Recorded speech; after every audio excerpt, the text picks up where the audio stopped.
আসসালামু আলাইকুম স্নেহের অষ্টম শ্রেণীর শিক্ষার্থীবৃন্দ। আজকে আমরা পাঠ্য বইয়ের একটা উদাহরণের অঙ্ক সমাধান করব। আসলে এখানে উদাহরণের অঙ্কগুলো অনেক ইম্পর্টেন্ট বলে আমি উদাহরণের অঙ্কটা করাতে চাচ্ছি।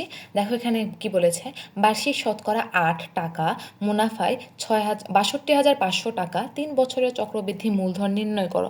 আচ্ছা, তোমাকে এখানে আগে বলে রেখেছিলাম তোমাদের যখন 2.1 অধ্যায় করিয়েছি যে বার্ষিক শতকরা বললেই সেটা আমার হয়ে যায় মুনাফার হার। তাহলে আমি এটা উদাহরণ, যেহেতু উদাহরণ 1, তাই না, উদাহরণ 1, এটা আমরা কিভাবে সমাধান করব?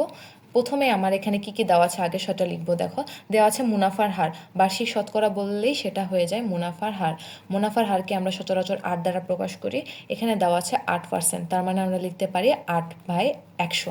এখানে বলেছে মূলধন দেওয়া আছে, মূলধনের পরিমাণ দেওয়া আছে, মূলধন পি দিয়ে লিখি 62,500 টাকা।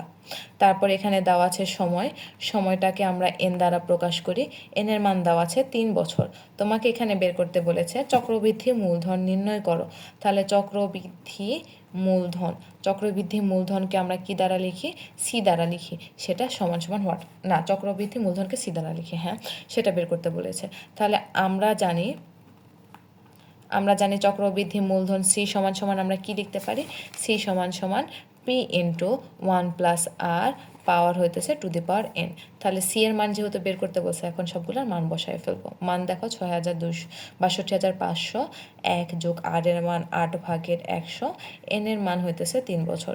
আমরা ডিরেক্ট ক্যালকুলেশন করব। দেখো ডিরেক্ট ক্যালকুলেশন কিভাবে করব, ক্যালকুলেটরে সুন্দর করে দেখো 1 যোগ 8 আবার একটা ব্র্যাকেট দেবো, 8/100 ফুলের উপর ব্র্যাকেট পাওয়ার 3, তারপরে যা আসছে তার সাথে 62,500 বারবার ভুল হইতেছে, তার সাথে গুণ করলে হয় 78,732 টাকা।